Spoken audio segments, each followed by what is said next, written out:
네, 여러분 안녕하십니까. 자, 오늘은 2024년 2월 4일. 자, 드디어 2월의 첫 주를 맞이하였습니다. 자, 오늘은 다시 이제 시리즈로 돌아와서 느헤미야 말씀을 보고자 합니다. 자, 이 느헤미야 시리즈는 근데 좀 짧습니다. 한 2주에 걸쳐서 시리즈를 할 예정이고요. 오늘은 느헤미야 6장 1절에서 14절까지의 말씀을 가지고 말씀을 이제 나눌 텐데, 그 중에서도 특히 8절, 9절 말씀을 오늘 보도록 하겠습니다. 자, 오늘 말씀의 제목은 세상이 나를 힘들게 할지라도 라는 제목으로 함께 나누겠습니다. 자, 8절, 내가 사람을 보내어 그에게 이르기를 내가 말한 바 이런 일은 없는 일이요 내 마음에서 지어낸 것이라 하였나니. 9절, 이는 그들이 다 우리를 두렵게 하고자 하여 말하기를 그들의 손이 피곤하여 역사를 중지하고 이루지 못하리라 함이라. 이제 내 손을 힘있게 하옵소서 하였노라. 자, 오늘 말씀인 느헤미야서, 그리고 이 느헤미야는 선지자죠. 1장 3절에 보면은 그들이 내게 이르되 사로잡힘을 면하고 남아있는 자들이 그 지방 거기에서 큰 환난을 당하고 능욕을 받으며 예루살렘 성은 허물어지고 성문들은 불탔다 하는지라 라고 되어 있는데, 자, 이제 오랜 포로 생활에서 돌아온 유민들이 아주 어렵게 힘들게 재건한 성전이 있었습니다. 그렇죠? 성전을 딱 지었는데 재건을 하였는데 이게 다시 무너졌다는 소식을 듣게 된 것입니다. 그리고 이 성전을 다시 재건하는 것에 대한 임무를 아닥사스 왕으로부터 받게 됩니다. 성전 재건이 다시 이루어졌는데 이 현지 토착민들의 시기와 이기심으로 인한 회방이 아주 극에 달했죠. 네, 이 말씀에 대해서는 한번 다룬 바가 있었고, 자, 오늘 본문은 이렇게 여러 가지 음모를 꾸미면서까지 방해를 한 사건을 말하고 있습니다. 8절을 보면은, 오늘 본문의 8절을 보면은 내가 사람을 보내어 그에게 이르기를 내가 말한 바 이런 일은 없는 일이요 내 마음에서 지어낸 것이라 하였나니. 자, 오늘 본문의 1절에서 7절까지의 상황을 보면은, 먼저 상황을 보는데 그 사이에 2절 말씀을 한번 보겠습니다. 자, 사발랏과 게셈이 내게 사람을 보내어 이르기를 오라 우리가 오너 평지의 한 촌에서 서로 만나자 하니 실상은 나를 해하고자 함이었더라. 자, 성전 재건을 반대하면서 방해 공작을 진행하였던 산발랏과 또 게셈 등이 느헤미야를 납치해서 죽이려고 하였습니다. 그런데 실패를 하게 됩니다. 이에 이들은 느헤미야에게 계속 협박하면서 이를 가로막으려고 회방하고 그러고 있는 것입니다. 그런데 여기서 우리가 한 가지 주목해야 될 부분이 있습니다. 예레미야서 28장 10절에 보면은 선지자 하나냐가 선지자 예레미야의 목에서 멍에를 빼앗아 꺾고, 자, 여기 이제 하나냐라는 선지자가 나오는데 이 사람은 어떤 사람이냐면은 기브온 아술의 아들로서 거짓 선지자로서 평가를 받고 있는 사람입니다. 자, 시드기야 왕이 즉위한 초에 어떤 예언을 하냐면은, 자, 2년 이내에 바벨론에 포로된 백성과 성전 기명이 돌아오리라고 예언함에 이렇게 거짓 예언을 하였습니다. 자, 그런데 예레미야는 거기서 반박해서 진짜 하나님의 말씀을 전하죠. 앞으로 오랫동안 돌아오지 못할 것이다. 반대로 예레미야서 28장에 보면은 예언을 하게 됩니다.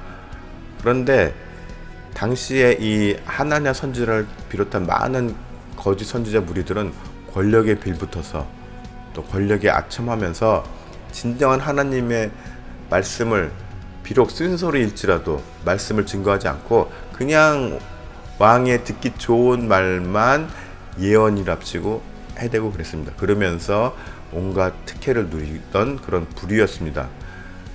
그런 사람들이 이제 느헤미야를 반역자로, 오히려 거꾸로 가짜 선지자로 모함하고 있는 것입니다. 자, 이런 가짜 선지자들 오늘날에는 없나요? 오늘날에도 있죠. 그리고 또 오늘날에도 이 권력에 빌붙어서, 아니면은 권력을 이용해서 자신의 어떤 부나 영향력을 키우고자 하는 가짜 목회자들이 참 많습니다. 네, 이거를 우리가 뉴스를 통해서도 보고 보도를 통해서 많이 봅니다. 그런데 우리가 넘어가서는 안 된다는 얘기죠. 분명히 말씀은 이렇게 증거하고 있습니다. 진정 하나님의 말씀을 전하는 사람들은 쓴소리일지라도 과감하게 전해야 되고, 최소한 권력에, 기득권에 빌붙어서 아첨하는 모습은 보이지 말아야 한다. 왜? 그건 하나님과 반대되는 길이고, 하나님의 사역을 오히려 방해하는 자들이기 때문입니다. 가짜 선지자들, 그 정의를 우리는 명확하게 알고 올바르게 대처를 해야 된다는 것이죠. 아무튼 자, 6절 말씀을 보면은 그 글에 이르기를 이방 중에도 소문이 있고 가슴 묻어 말하기를 너와 유다 사람들이 모반하려 하여 성벽을 건축한다 하나니 내가 그 말과 같이 왕이 되려 하는도다. 예, 역시 이제 가짜 뉴스를 퍼뜨리는 거죠. 오늘 본문의 6절의 말씀에도. 하여튼간 이때나 옛날이나 지금이나 자신의 목적을 이루기 위해 수단과 방법을 가리지 않고 일을 꾸미는 사람들은 늘 있어 왔습니다. 그리고 이러한 가짜 뉴스들로 인해서 진실이 꺾이고 정당한 일들이 비난을 받게 된 시대도 있었습니다. 물론 지금도 이러한 일은 그 형태만 달리한 채 존재하고 있기도 합니다. 자, 9절 말씀을 보면은 이는 그들이 다 우리를 두렵게 하고자 하여 말하기를 그들의 손이 피곤하여 역사를 중지하고 이루지 못하리라 함이라. 자, 저도 과거에 그랬지만 지금도 완전하다고는 볼 수 없고, 완전히 자유롭다고 볼 수는 없겠죠. 뭔 말이냐? 자, 나름 의욕을 갖고 이 사역의 의미를 부여해서 참 보람된 마음을 갖고 사역을 감당하는 중에 뜻하지 않는, 생각지 못한 나쁜 비난을 받거나 아니면 어떤 오해를 받게 되면은 저를 비롯해서 여러분들은 어떤지 모르겠습니다. 일단 힘이 빠지죠. 그리고 동력을 잃게 됩니다. 예, 의욕이 상실하니까 동력을 잃게 되고 추진력이 없어지게 되고 모든 걸 다 내려놓게 되고. 자, 그러면은 이런 일을 겪게 될 때 우리는 어떻게 대처를 해야 할까요? 이게 중요하죠. 순간 우리는 오해를 받고 힘이 빠지고 의욕을 상실하고 이렇게 될 수는 있습니다. 그러나 거기서 최대한 빨리 벗어나서 다시금 새로운 힘을 되찾기 위해서는 우리는 어떻게 해야 할까? 이게 중요한 거죠. 자, 9절 말씀의 중반 이후를 보면은 이제 내 손을 힘있게 하옵소서 하였노라 라고 말씀하고 계십니다. 인류의 역사를 돌아보면은 아주 치열한 권력 투쟁과 그 이면에 온갖 음모들이 있었습니다.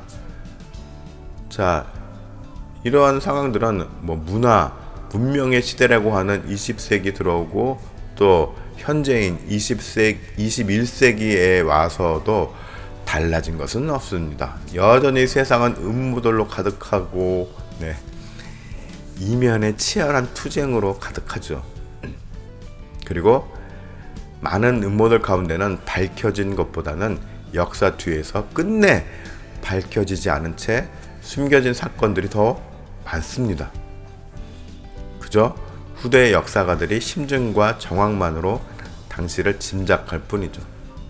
그러나 이런 숨겨진 역사들도 주님께서 오신 이후에는 모두 다 훤히 드러나게 될 것입니다. 뭐 그건 그렇고. 자, 물론 성경에서도 역사서를 보면은 왕권을 둘러싼 여러 음모들이 펼쳐지는 것을 확인할 수 있습니다. 네, 치열하게 권력 투쟁을 하고 가장 대표적인 게 뭐죠?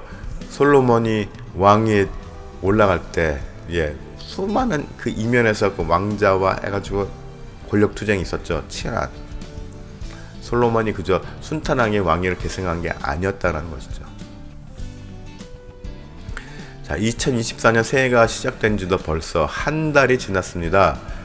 정초부터 세계는 여러 사건들로 인해서 여전히 긴박하게 돌아가고 있습니다.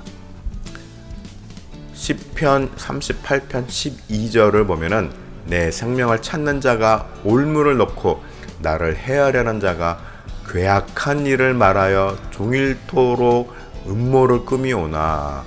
아주 시편 기자가 대놓고 적나라하게 지금 말하고 있죠. 표현을 하고 있습니다. 자, 오늘을 사는 우리들에게도 비록 국가의 권력을 가지고 다투는 싸움은 아니지만 직장에서나 소위 말해서 그 사내 정치라고 하죠. 네. 또 지역사회 조직에서나 아니면 교회 안에서 교회 정치 안에서의 영향력을 둘러싼 다툼은 언제든지 일어날 수 있고 또 현재 진행형인 상황도 있을 수 있습니다. 그렇죠? 여러분들 중에는. 그리고 그 한가운데서 누군가는 어려움을 겪고 있는 상황일 수도 있습니다. 그러면 이럴 때 우리는 하나님께 도움을 요청하는 기도를 해야 하는 것이죠. 네. 막 흥분해가지고 저도 과거 이런 일을 당할 때 그저 억울한 마음만 커가지고 흥분해서 큰 대세를 그르친 적이 있었습니다. 그러면은 지혜롭지 못한 처신을 하는 거죠. 참 저는 지혜롭지 못했습니다. 그러나 이런 일을 겪고 있을 때 힘이 빠지고 의욕이 상실되고 심지어 분노가 일어나는 상황일지라도 우리는 침착하게 먼저 하나님께 지혜를 구하고 도움을 요청하는 기도를 해야 한다는 말입니다. 왜요? 하나님께서 그렇게 요구하고 계시기 때문입니다. 말씀하시고 마가복음 9장 29절에 이르시되 기도 외에 다른 것으로는 이런 종류가 나갈 수 없느니라. 자, 한 해를 살다 보면은 생각하지도 못한 일들이 우리 앞길을 막아설 수 있습니다. 네, 전혀 예측하지 못한 어떤 일들로 인해서 우리 인생의 앞길이 막히고 그 막힌 상황으로 인해서 돌아갈 길을 모색해야 될 때가 있고 수고로움을 감수해야 할 때가 있고, 네, 그렇죠. 그래서 그 대상이 상황일 수 있고 아니면 어떤 사람으로 인해서 어려움을 겪을 수도 있습니다. 그러나 언제나 우리가 이럴 때일수록 집중해야 하는 것은 바로 느헤미야 선지자처럼 전반적으로 돌아가는 상황을 냉철하게 판단하고 지혜로운 말과 행동을 해야 하는 것입니다. 여기서 지혜로운 말과 행동을 한다는 것은 어떤 것이냐? 최대한 절제하면서 말을 아끼고 행동을 아끼는 것입니다. 저는 참 과거에 그런 걸 못했기 때문에 바로 즉시 튀어나오고 막 즉시 행동하고 막 이랬거든요. 지금 생각해보면 참 지혜롭지 못한 처신이었습니다. 그러나 하나님은 우리들에게 이러한 냉철함을 요구하고 계십니다.